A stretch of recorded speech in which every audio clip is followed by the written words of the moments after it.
There is a strength in stillness that most people will never understand, because it does not shout, it does not chase, and it does not seek to be seen, but it is felt by everyone.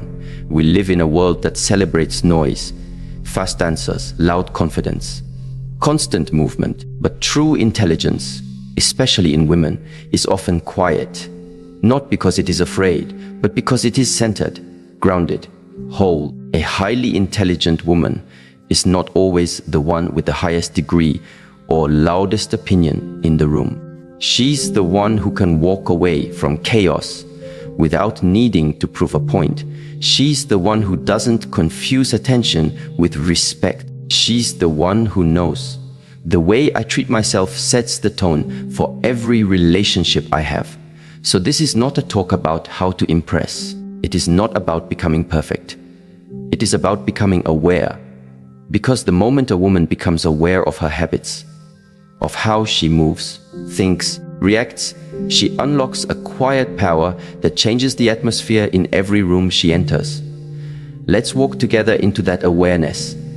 If you're new here, welcome to Self-Mastery, where we share timeless wisdom to help you protect your energy, elevate your mindset, and walk in purpose. Subscribe and turn on the notification bell so you never miss a message that speaks to your soul, strengthens your spirit, that could shift your entire path.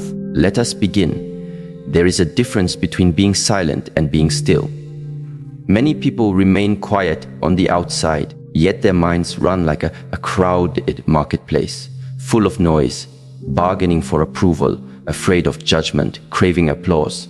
But a highly intelligent woman learns something few ever do. Inner silence is not about removing sound.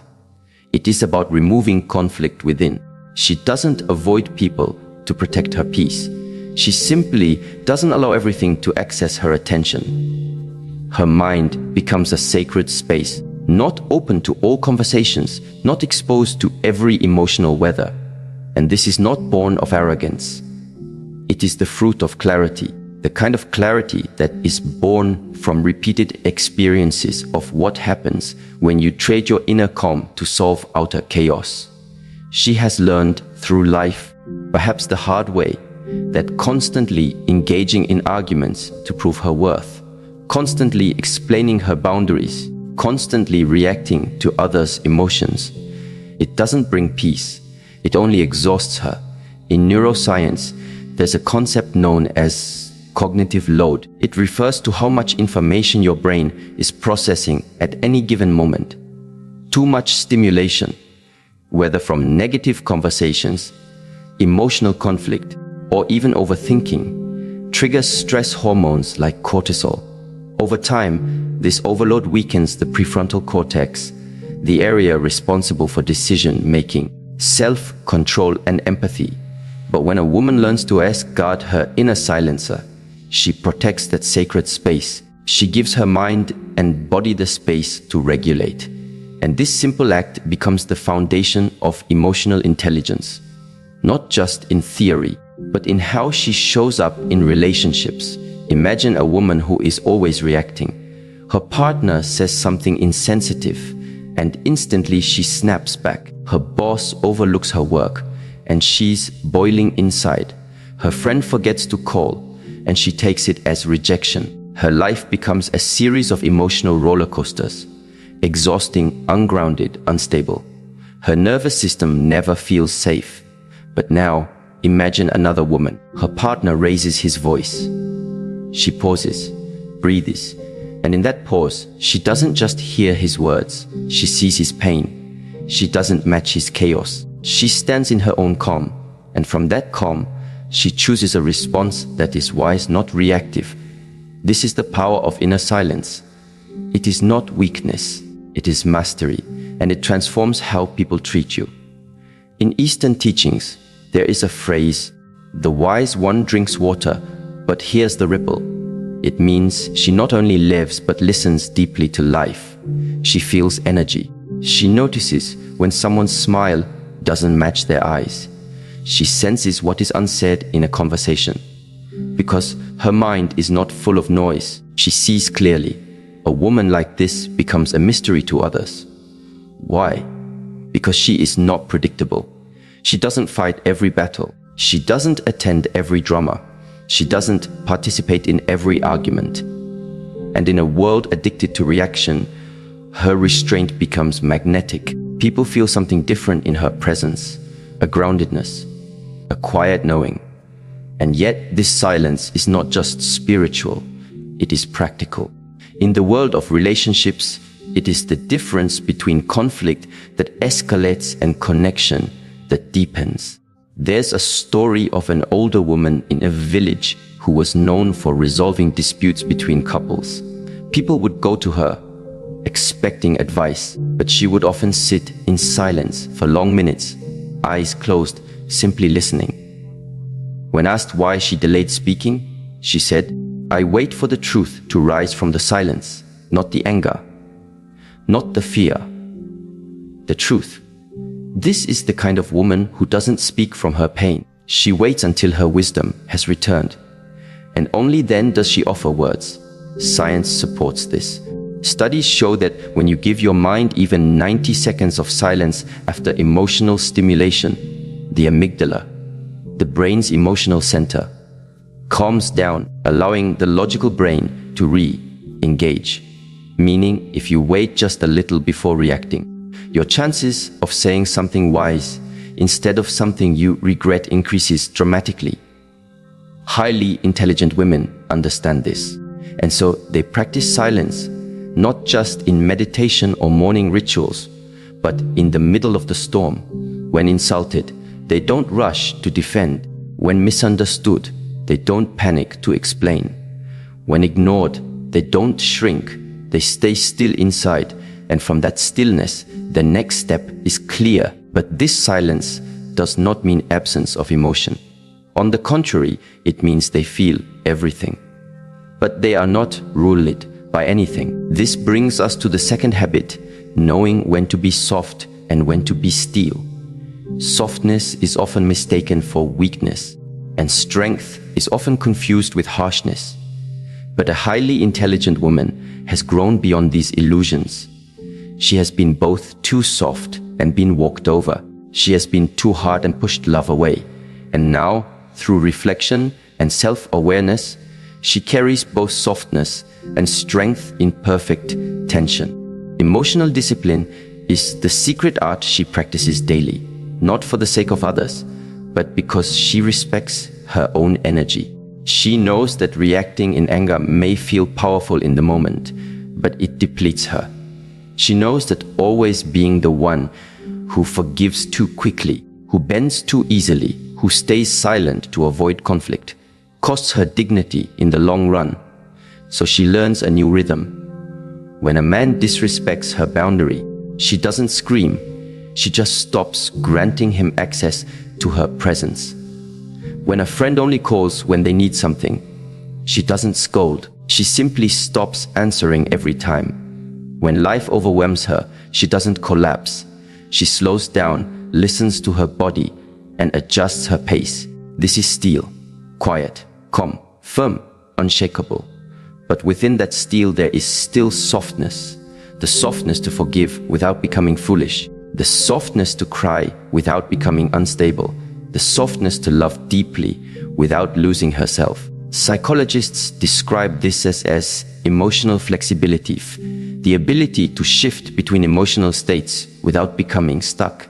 It is not the absence of feeling, but the presence of choice. In relationships, this creates trust. Men, for example, feel more emotionally safe with a woman who can feel deeply, without drowning in her emotions. A woman who can communicate her needs with clarity, not through blame or guilt. A woman who can hold herself with grace, even when things don't go her way. This is not performance. This is maturity, and it draws real intimacy. There's a story of a woman whose husband became cold and distant. For months, she tried everything. Conversations, tears, even silence. But nothing changed. One evening, instead of repeating the same patterns, she calmly said, "I love you, but I will no longer carry the burden of this relationship alone. I am here if you want to rebuild, but I will no longer beg for your presence. That was the first time he truly heard her. Not because she was louder, but because she was clearer. Her words were not emotional threats. They were grounded boundaries, and he could feel the steel beneath her softness. This is the kind of woman people respect. Even if they don't agree with her, they know she means what she says. Her presence is not chaotic. Her love is not desperate. Her emotions are not uncontrolled. She brings peace, and people either rise to meet her or fall away on their own. From a neurological perspective, this emotional regulation strengthens the thus prefrontal cortex, creating a loop of greater resilience. When a woman regulates her emotions well, she creates more safety in her relationships. And when her relationships feel safe, her brain becomes more flexible and adaptive. It's a cycle of self-mastery. But it starts with one habit: pausing, taking a breath before speaking, asking herself, is this reaction aligned with the woman I am becoming? Choosing the tone, the timing, and the truth of her words. And even when she stumbles, which all humans do, she doesn't shame herself. She reflects, she adjusts, she grows. That is emotional intelligence in action. A woman who knows when to be soft and when to be steel is not easy to manipulate.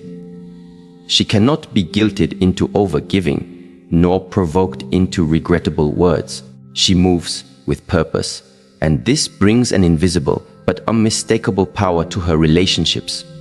She doesn't rely on dominance or submission.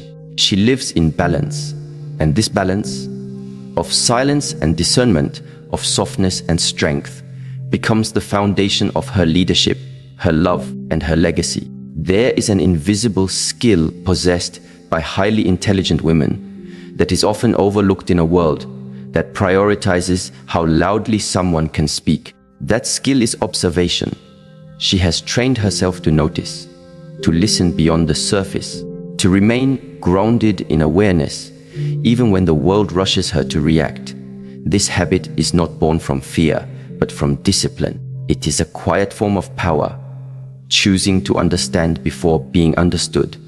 A highly intelligent woman observes more than she speaks, not because she has nothing to say, but because she knows that most people listen only to respond, not to understand. And she has no desire to waste her energy in shallow conversations or surface-level connections. There's a story of a woman who walked into a new workplace. While others rushed to assert themselves, prove their worth, and mark their territory, she sat back for the first few weeks. She watched, she listened, she observed how people spoke, when the manager was present versus when he wasn't. She noted who took credit, who took responsibility, and who remained silent in conflict. By the end of the month, she had built a map, not just of roles and titles, but of personalities, energy, motives, and trustworthiness. This habit of quiet observation allowed her to move with wisdom rather than anxiety. When she eventually spoke, her words carried weight, not because she was louder than others, but because her insight was rooted in presence. And presence is rare. When a woman truly sees people, not through judgment but through clarity, she earns a level of respect that can't be demanded. Neuroscience supports this. The act of deep observation activates the mirror neuron system, a network in the brain that allows us to empathize and intuitively understand others' emotional states. When a woman trains herself to observe, not just words, but tone, posture, and energy, she sharpens her intuition. This intuition, or what some might call a woman's sixth sense, is not mystical. It is the result of attention combined with emotional literacy. Many women have shared stories of looking back and realizing they saw the red flags, but ignored them. The man who never met their eyes when apologizing. The friend whose praise always had a hint of competition. The colleague who was warm in public but dismissive in private. All the signs were there, but they were buried under the noise of business, distraction, and the desire to assume the best. But the highly intelligent woman does not rush to conclusions, nor does she rush to defend her view. She pauses. She reflects. She notices how people behave when they are angry, when they are happy, when they feel powerful, and when they feel threatened. She listens with all her senses because she understands that people reveal themselves not just in what they say, but in how they say it and in what they choose to stay silent about. In relationships, this habit becomes a form of protection and intimacy at the same time. A woman who observes is not easily fooled by charm. She sees beyond the curated image.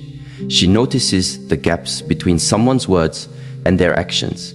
She watches how a man treats waiters, speaks about his ex, handles rejection, or responds to being corrected.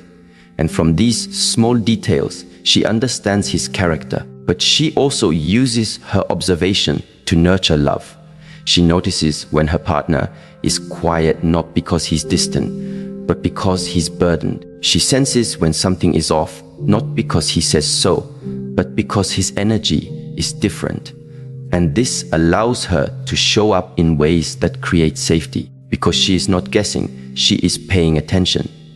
A wise woman once said, "I don't ask many questions. I just watch the answers present themselves." This calm awareness makes her presence magnetic. She listens in a way that makes people feel seen. She notices the small things. How someone's voice changes when they talk about their dream. How their shoulders drop when they finally feel safe. How their eyes light up when they talk about childhood. And because she sees people, people open up to her. But her observation is not passive. She uses it to guide her own behavior as well. She watches her own tone when she's tired. She observes the patterns of her own thoughts when she's feeling insecure. She becomes a student of her inner world, and this is where observation becomes transformation.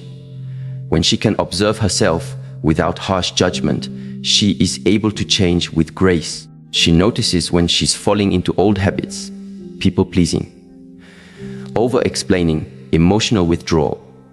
And because she sees these things clearly, she is not a slave to them.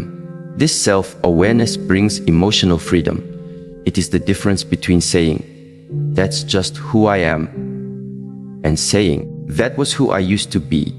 From this grounded place of observation, another powerful habit emerges: creation. A highly intelligent woman is not content simply consuming information, trends, opinions, or approval. She creates space for her mind. She creates time for her well-being.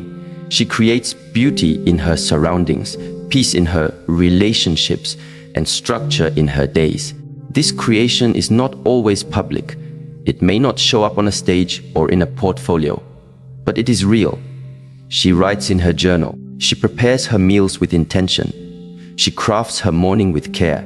She shapes her environment with purpose. And in doing so, she reminds herself daily, "I am the author of my life," not a passive character waiting for something to happen. There is a difference between movement and motion. One is led by clarity, the other by habit. A woman who is always scrolling, reacting, rushing, checking, she is in motion.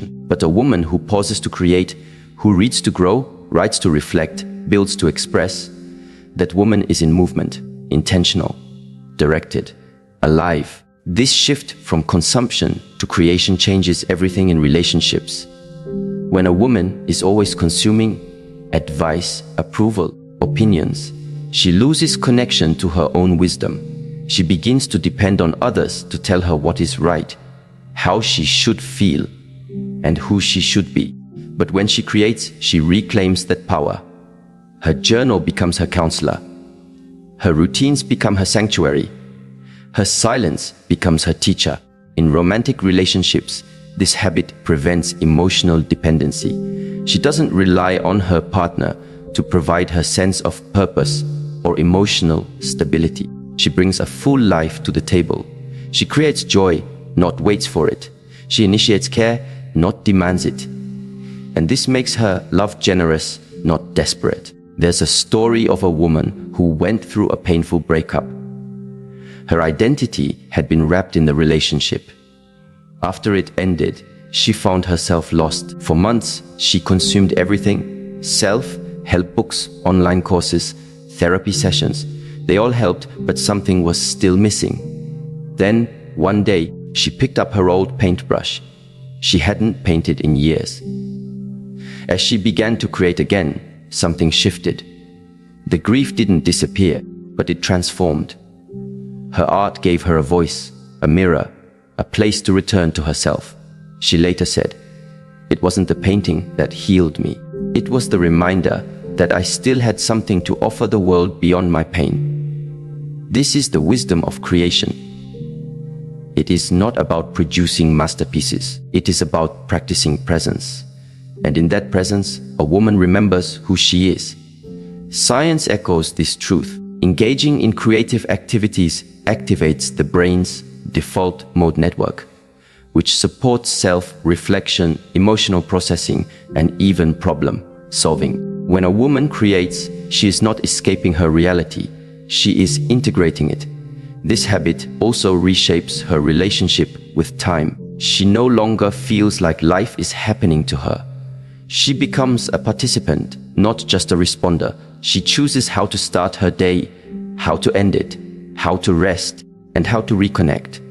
She doesn't just consume food. She creates nourishment. She doesn't just consume media. She creates boundaries around it. She doesn't just consume relationships. She contributes to them, brings life into them. And as she does, something beautiful happens. Her energy becomes magnetic. People can feel when a woman is living with intention. Her presence carries depth. She doesn't chase attention. She doesn't compete. She simply is.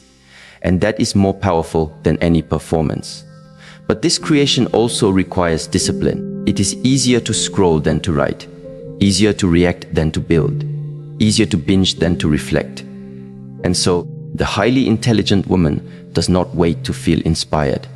She creates a rhythm, a space in her life where creation becomes habit. Whether it's 10 minutes in the morning, a silent walk in the evening, or one day a week unplugged from the world, she commits, and in doing so, she finds herself again and again, not in the noise, but in the quiet act of choosing what she brings into the world.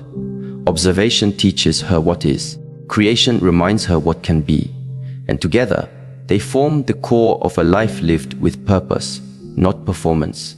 There is a quiet elegance in a woman who does not need to explain her boundaries.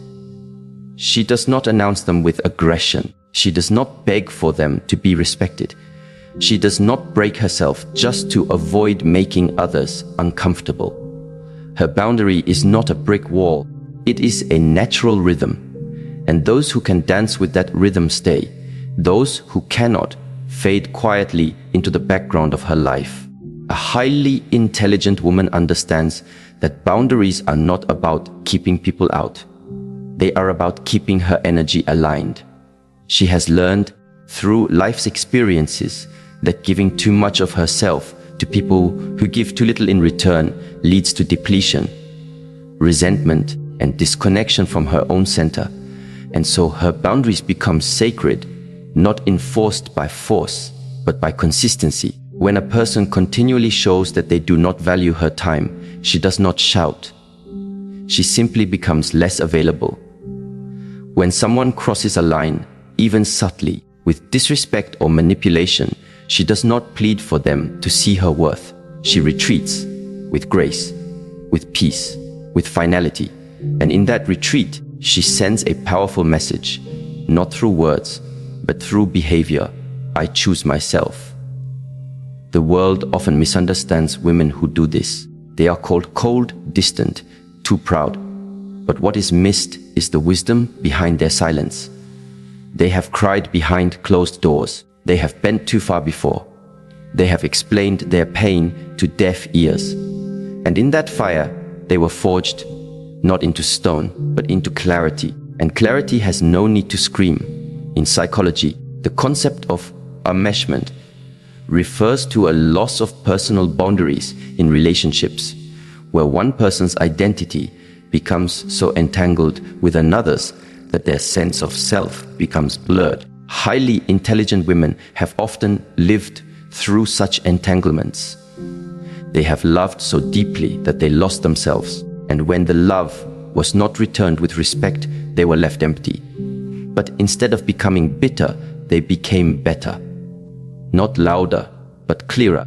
And from that clarity, they began to rebuild a life where their boundaries were not reactions, but reflections of self-respect. Consider the woman who always said yes. Yes to helping. Yes to staying late. Yes to forgiving without healing. She thought that love meant self-sacrifice, and that being available meant being valuable. But inside, she was quietly breaking. No one noticed because she didn't show it. Until one day, she could no longer give what she didn't have. She reached the edge of burnout, not just physically, but emotionally. It was in that stillness, after exhaustion had emptied her, that she realized something sacred. No one was going to give her the life she deserved unless she claimed it. And claiming it meant boundaries. She began small, turning her phone off after 8 p.m., not explaining why, just doing it. Saying no to events she didn't feel aligned with, canceling plans when her body needed rest, refusing to respond to disrespect, even if it came with compliments. And slowly, the world around her adjusted. Some people drifted away. Others grew closer, now treating her with the respect she had begun to show herself. A woman who does not explain her boundaries is not unkind. She is simply no longer available for dynamics that dishonor her. She knows that a man who is right for her will not require her to shrink, to overextend, or to explain herself endlessly just to be understood.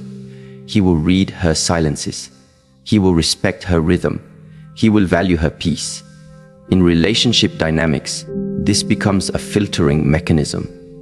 People who are accustomed to testing others' limits through guilt, emotional manipulation, or subtle coercion will quickly find no entry point. She does not engage in emotional tug-of-war. She lets go, even if it hurts, because to her, no connection is worth the price of abandoning herself. There is a quote that says, "Your boundary is not up for discussion. If someone doesn't like it, they are free to walk away." The highly intelligent woman embodies this truth, not as a defense mechanism, but as a lived philosophy. She has nothing to prove. Her presence is her answer. Her absence is her answer. Her peace is her answer. But boundaries are not only about others. They are also about herself. She sets boundaries with her own tendencies to overthink, to self-criticize, to revisit wounds that are trying to heal. She notices when her mind is spiraling into old stories, stories where she wasn't enough, wasn't loved, wasn't chosen. And she gently says to herself, "Not today. I no longer live there." But this self-boundary becomes an act of inner leadership. She is no longer at the mercy of every thought or emotion. She respects her own energy too much to allow it to be wasted on regret or revenge.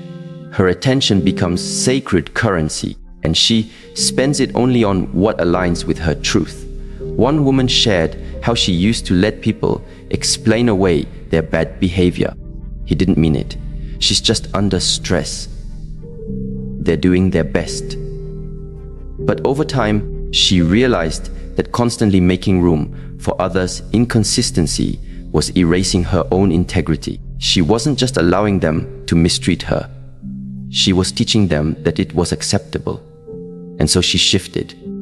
Now, when someone apologizes but doesn't change, she walks away. When someone makes promises but never follows through, she adjusts her expectations, not with resentment, with clarity, because she has learned that love without respect is not love, and attention without consistency is not commitment. In romantic relationships, this kind of woman is both mysterious and grounding. Mysterious because she cannot be easily predicted or controlled. Grounding because her energy brings clarity. Her partner feels the safety of her standards. He knows that love with her is deep, but it is not free of responsibility. She will not chase. She will not convince. She will not compromise her core just to keep someone interested. This is not power through domination. It is power through self-possession. She knows who she is. She knows what she values. And she knows that anyone who tries to cross her limits under the disguise of love is not offering love at all. Eastern philosophy teaches that a woman in harmony with herself becomes like water, soft, yet able to shape mountains. She does not resist life, but she flows with it. And part of that flow is knowing when to say no, when to step back, when to protect the space that allows her to flourish. That protection is not always obvious. Sometimes it's turning off the news. Sometimes it's not engaging in family drama. Sometimes it's not giving an emotional response when someone is clearly trying to provoke one. And sometimes it's simply choosing silence instead of arguing with someone committed to misunderstanding her. There is great peace in not needing to explain everything, in trusting that what is aligned will stay and what is not will fall away. Boundaries are not built in one day. They are shaped through years of experiences, moments of heartbreak, and the quiet decision to never abandon oneself again. A woman who has been through betrayal, disappointment, and confusion eventually arrives at this sacred place. I know how it feels to be treated poorly. I won't allow it again, not from others and not from myself. And so, her life becomes simpler, not because there is no conflict, but because there is less confusion. Her yes is full of presence. Her no is full of peace. And she no longer feels the need to justify either. A woman who walks in this way transforms the atmosphere around her. People become more intentional in her presence, more respectful. Not out of fear, but out of admiration. They sense that this is not someone you can have love, not someone you can give breadcrumbs to, not someone you can guilt or gaslight or gradually wear down. This woman has returned home to herself. And in doing so, she teaches others how to treat her, not through lectures, but through embodiment. If someone asks, "Why don't you allow this?" she doesn't answer with a speech. She just smiles and walks away, because her boundary is not an explanation. It is a reflection of her self-worth, and it does not require permission. There is something deeply powerful about a woman who treats herself with dignity, not only in her speech or posture, but in her daily rituals. Not the grand gestures that the world claps for, but the quiet, repetitive actions she performs when no one is watching. These small rituals, often dismissed as unimportant, are actually the architecture of her self-respect. They are the proof of how she values herself, not in theory, but in practice. A highly intelligent woman understands that confidence is not an accident. It is a result of how she speaks to herself, how she feeds herself, how she rests, moves, dresses, listens, walks, and returns to her own center. These things may seem ordinary, but they create her identity. They form the soil from which her relationships, decisions, and inner peace grow. It begins the moment she wakes. A woman in alignment doesn't reach for her phone first thing in the morning. She reaches for stillness, for intention, for presence. She understands that the first thoughts she entertains will shape the mood of her day. And so she creates a morning rhythm that reminds her who she is before the world tries to tell her who to be. It may be a few deep breaths, a warm drink, a handwritten reflection, a few silent moments by the window, not because she has to, but because she honors herself enough to begin her day with awareness. There's a story of a woman who was constantly exhausted. not just from work, but from the emotional demands of everyone around her. Children, co-workers, a partner who took more than he gave. She began to lose her sense of self. Her mood became reactive, her body always tense. One day, she was given a simple suggestion: spend 10 minutes each morning doing something just for herself, something that grounds her. At first, she resisted. That won't change anything, she thought, but she tried. Just 10 minutes, sitting quietly with a journal, no interruptions, no phone, no noise. In 3 weeks, everything changed. Not because her life got easier, but because as she became more stable, she noticed she was less reactive. She made better decisions. She felt more rooted in her conversations.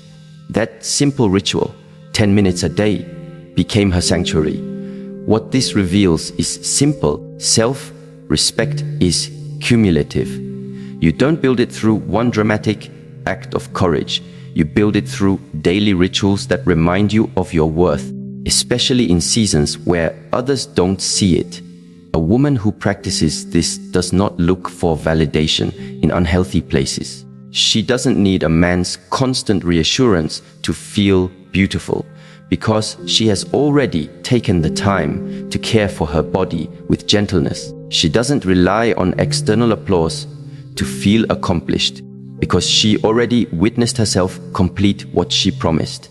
Even if it was just drinking water, finishing a walk, or writing one honest paragraph, her small wins accumulate. They add up, they become her quiet strength, and this strength reflects in her relationships. A woman who respects herself becomes more selective, not out of arrogance, but out of awareness. She doesn't entertain empty conversations. She doesn't allow inconsistent people to drain her. She doesn't stay in dynamics where she has to repeatedly explain why she deserves care. She's not harsh about it. She just knows that she doesn't have to sacrifice her rituals, her rhythm, or her peace to be loved. The love she desires must match the love she already gives herself. Psychology tells us that rituals create safety in the brain. The human nervous system thrives on predictability. When a woman creates consistent rituals, morning walks, journaling, breathwork, mindful cooking, she communicates to her brain, you are safe, you are grounded, you are cared for. This sense of internal safety translates into how she handles external challenges. Imagine a woman in an emotionally unpredictable relationship. One day, he is attentive. The next, cold and distant. Her heart, constantly confused, begins to question her worth. But because she has anchored herself in daily rituals, she doesn't fall apart. She may feel pain, yes, but she knows how to return to herself. She has trained her nervous system to recognize home, not in another person, but within her own body and breath. This is not theory, it's muscle memory. A woman who nourishes herself daily builds emotional resilience. Her rituals remind her, no matter what happens out there, I have me. And that reminder is what keeps her from spiraling when the world disappoints her. There's a woman who made it a practice to light a candle every evening before bed.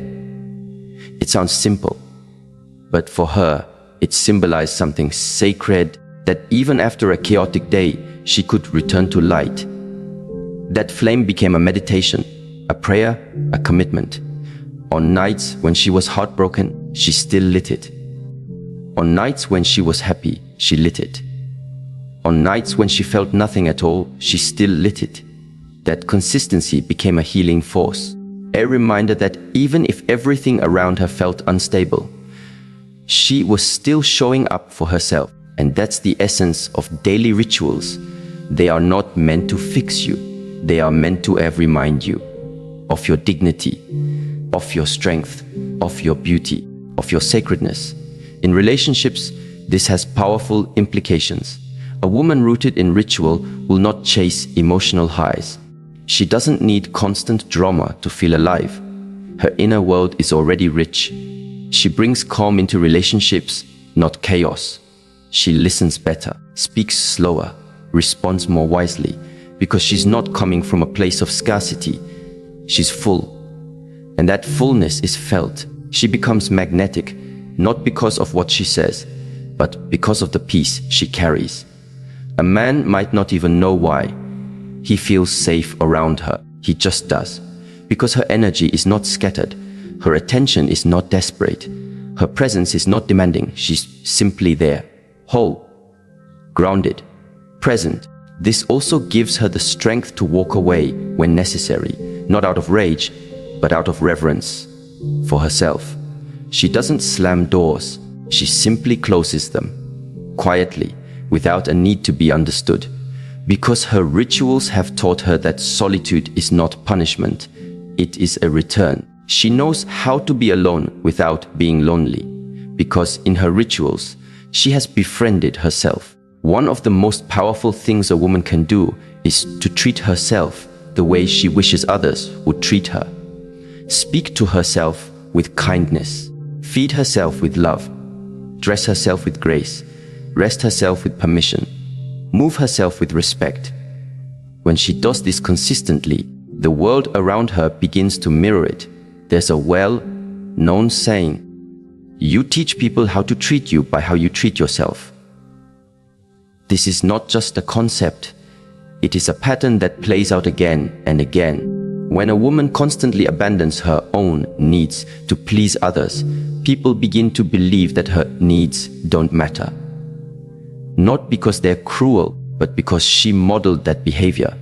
But when she consistently honors her own space, energy, and rhythm, others learn. This is a woman who must be met with presence or not at all. In the realm of self-mastery, rituals become more than habits. They become spiritual practices, a way of saying every single day, I am worthy, I am whole, I am responsible for my energy. And this responsibility is not a burden, it is a liberation, because once a woman claims it, she no longer waits for others to fill her cup. She fills it, daily, carefully, joyfully. In Eastern philosophy, there is the idea that the way you do one thing is the way you do everything. How you fold your clothes, how you pour your tea, how you take your steps, all of it is a reflection of your inner state. A woman who rushes through her day with tension may not even notice the toll it takes on her relationships. But a woman who pauses to breathe while tying her hair, who arranges her home with intention, who sits with her meals, she brings that same presence into her interactions with others. Presence is the fruit of ritual, and presence is love's greatest offering. Imagine being in a relationship with someone who is fully present, who doesn't check their phone while you speak, who remembers what you said yesterday, who notices your mood before you say a word. That kind of attention is rare, and it begins with how one treats themselves, because a woman cannot offer presence to another if she is absent from herself. So these daily rituals, though small, are not insignificant. They are the roots of her inner garden. If she neglects them, her energy becomes fragile. But if she waters them, her energy becomes a source of strength, not just for her, but for those around her. There is no perfect ritual. Some women dance each morning, others sit in stillness, some write letters they'll never send. Others walk in nature, barefoot, feeling the earth.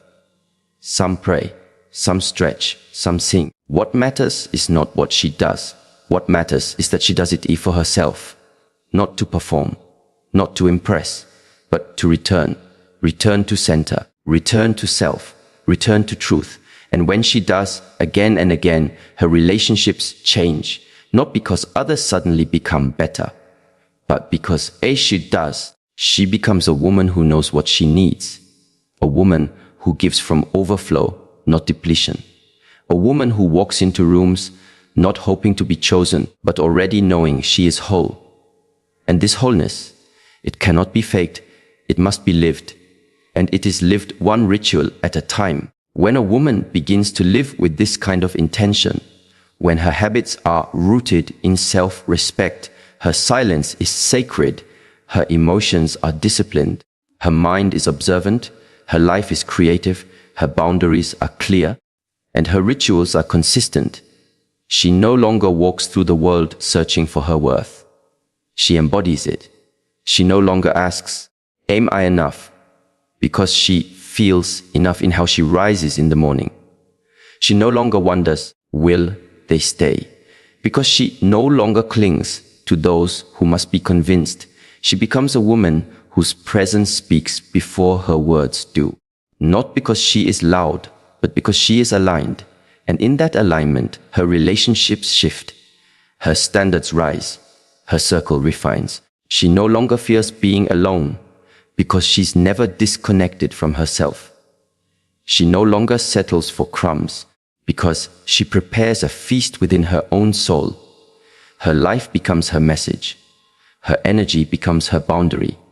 Her habits become her protection. And those who wish to walk beside her must first learn to walk with the same integrity she shows herself every single day. That is the mark of a highly intelligent woman, quietly powerful, deeply present, unapologetically whole.